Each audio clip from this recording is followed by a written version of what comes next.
Hi, this is the second video in the ChemSex Knowledge series. And today what we're looking at is what should a person who is struggling with ChemSex be looking for in a drug treatment facility? And also what should a healthcare worker or a manager who's setting up a program in a treatment facility implement in order to make it ChemSex friendly or ChemSex competent? So I'm just going to recap on some of the reasons why a gay man or an MSM might present for help with ChemSex. Some of these reasons might include that they're struggling with their online app use behavior. They might be struggling with HIV, or that they've recently seroconverted, or that they're having problems with sexually transmitted infections. They may be struggling with their pursuit of connection or needing to feel a sense of belonging.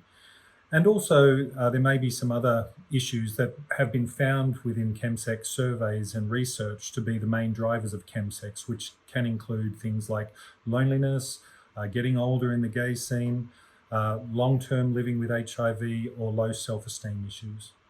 So I think whether it be a treatment facility or a health organisation that this person is presenting at, we really need to be aware of avoiding stigmatising or marginalising clients and making value judgments around their behaviour. It's really important to have empathy for what they're going through.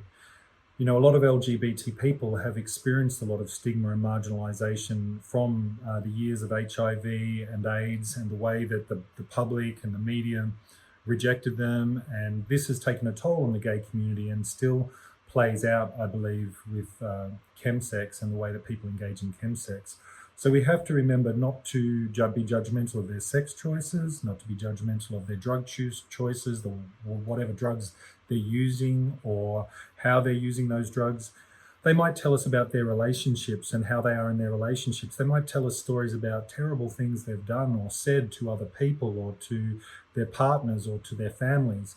And in spite of how terrible that might sound to us, we're not going to be able to help chemsexers if we start to judge any of their behaviors or the way they use drugs.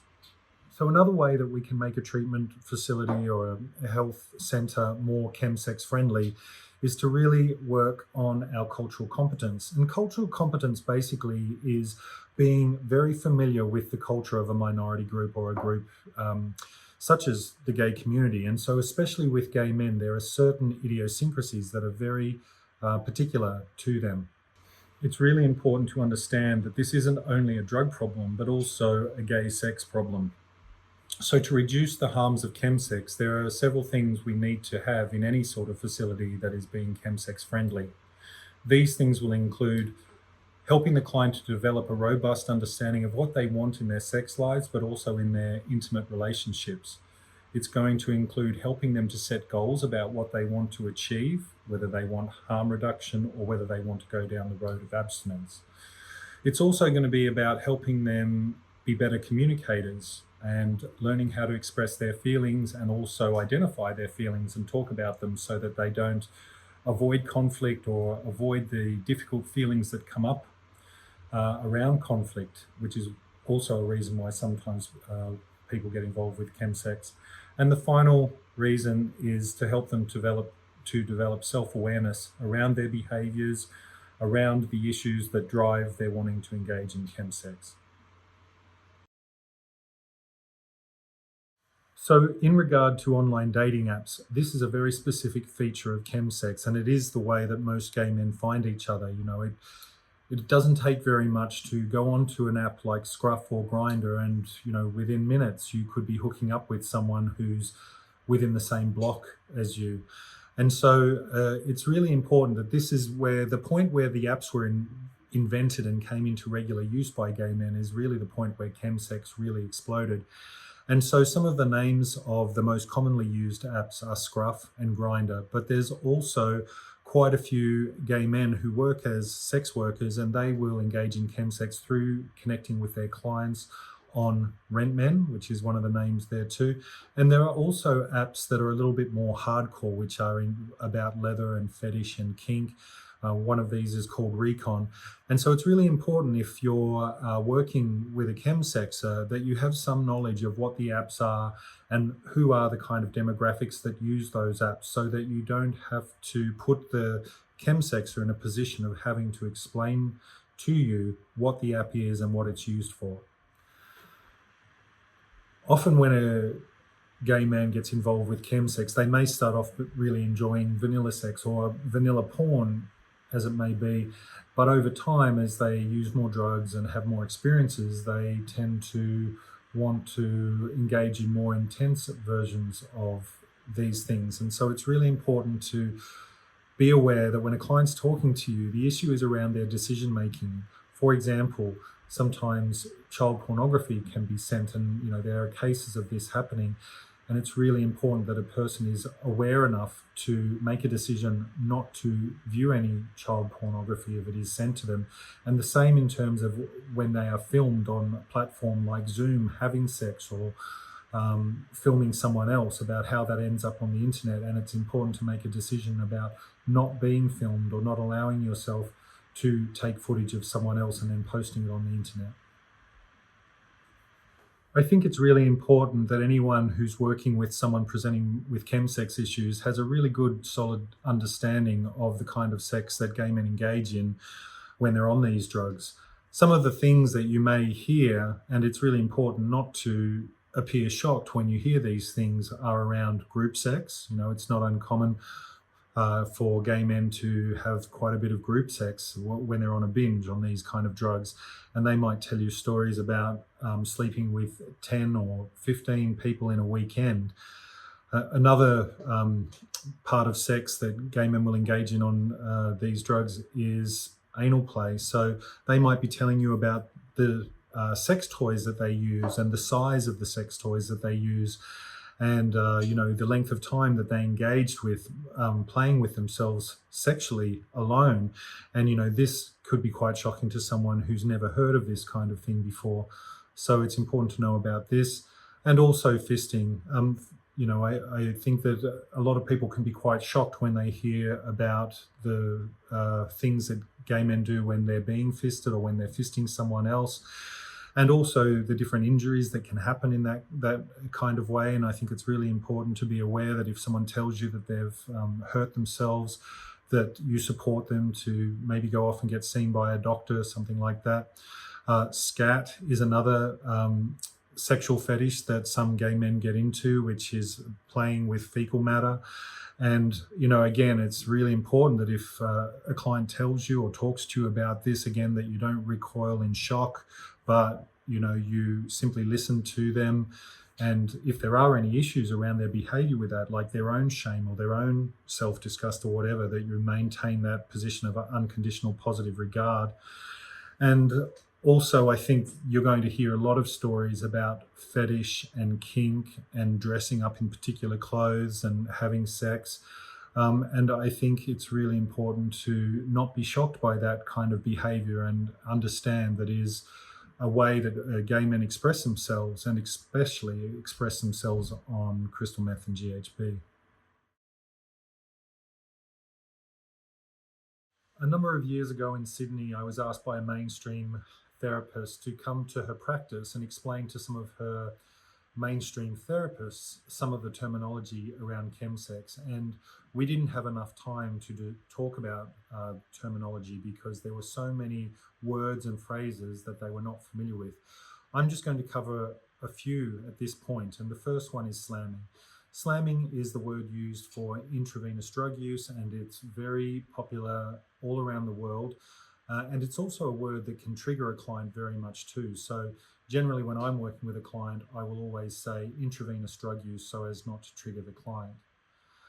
Another word that is commonly used with gay men around chemsex is booty bumping. And booty bumping is when a person anally inserts crystal meth, and there are many different methods of doing this. So they can do this with a syringe, and usually they'll mix the crystal meth with a solution and inject it that way. Sometimes they'll get a capsule and put the crystal meth in the capsule, but generally the syringe is the more popular way of booty bumping. Another phrase that you might hear gay men talking about, but is not so common, is bug chasing or blood swapping.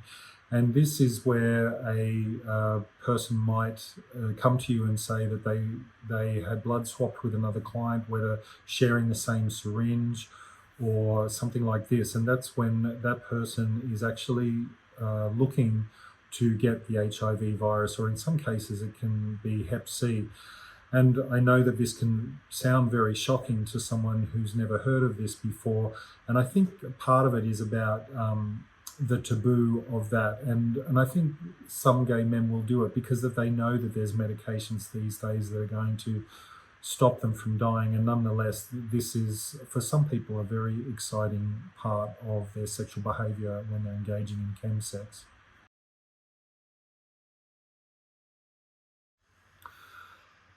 If you're working in a mainstream facility, I think it's really important to have a zero tolerance for homophobia directed at LGBT people or chemsexes in that environment.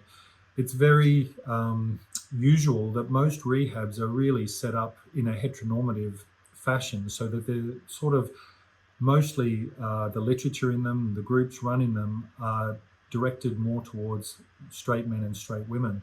So I think, when someone comes into that treatment facility, a gay male, and they're talking or they need to talk about their chemsex behaviors, it's really easy for heterosexual men or women who've never heard of this kind of behavior to make fun of them and to literally be homophobic. So I think it's really important that none of that behavior be tolerated in that environment. Support is another really important element that you need to have in any setting where you're dealing with people with chemsex. And I think that one of the things to be aware of is that in any group or any situation at any time, someone might be triggered by something that we're not even aware of. So it could be the use of a word like slamming, as I mentioned before, or it could be someone talking about the things that they did while they were high, and that can upset someone. Or someone might talk about a situation where they were sexually violated, and it might make trauma resurface for an individual. And so it's important, especially in a residential setting, that you always have support staff or nurses or counsellors available to be able to talk to that person when this happens. It's really important to have video technology available to be able to show chemsex's footage while they're getting treatment. And it's also important to, if possible, compile a resource library of different videos and YouTube clips that you can have available for chemsexes to view.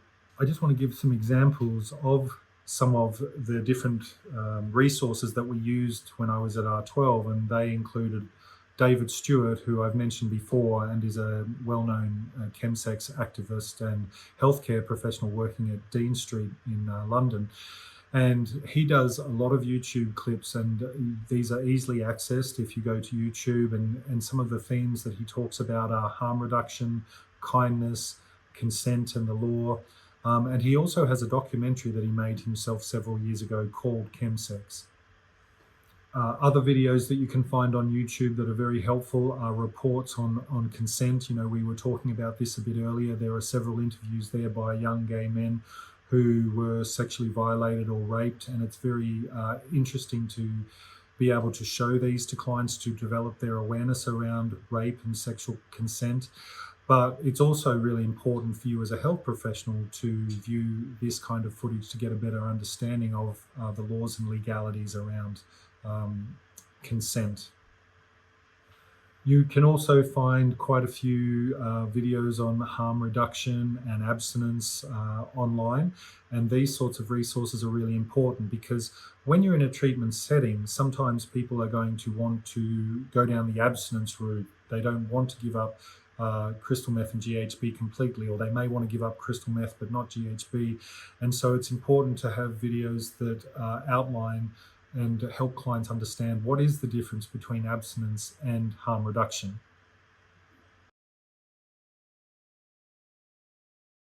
The next issue that's going to be really important to a health professional or a person looking for a rehab is going to be the length of the treatment. What we found a lot of the time in R12 is that clients really needed a minimum of 4 months to work on chemsex issues if they were going to do residential treatment. Anything less than that often resulted with the client having a relapse and having to come back to treatment anyway. So, if it were possible, I think in a residential setting, a ChemSex client needs to do a minimum of 4 months and as well do at least 2 months in aftercare housing after that. This, of course, is very difficult in some countries where, rehabilitation costs a lot of money, but also in quite a few countries, where they have government-funded rehabs, it is possible to do longer time in treatment. And I think, as I said, 4 months is the absolute minimum for someone wanting to work on ChemSex issues. So most treatment facilities will have a halfway house or a 3/4 way house. This is a building where people who are leaving treatment can go to, and it's not as structured as the rehab actually is, and they're able to go out and sometimes get jobs or to study in these situations, but they still have to attend a meeting a week to check in and to let people know that they're doing okay. And so if you do have a rehab that has an aftercare building, then I think it's really important that you either have a healthcare professional in there who knows something about ChemSex so that they can support clients who are coming in, or if there's enough money to actually have a LGBT specific aftercare building, so that the clients that are going there can be safe. And I have worked in situations where the aftercare building that has been offered to the LGBT client after rehab has not been LGBT specific, and there are no workers there that understand LGBT issues. And it can be quite traumatizing for the LGBT client going there and not being understood, or they can't talk about their ChemSex issues. And it's really important that next step after rehab is a place that is safe for them and where people are going to have some knowledge of what ChemSex is and the idiosyncrasies around that. So this video has been all about what makes a ChemSex rehab or a ChemSex organization ChemSex friendly for the person reaching out for help. And if you would like any more information about this, please check out my Instagram or go to my website for more information.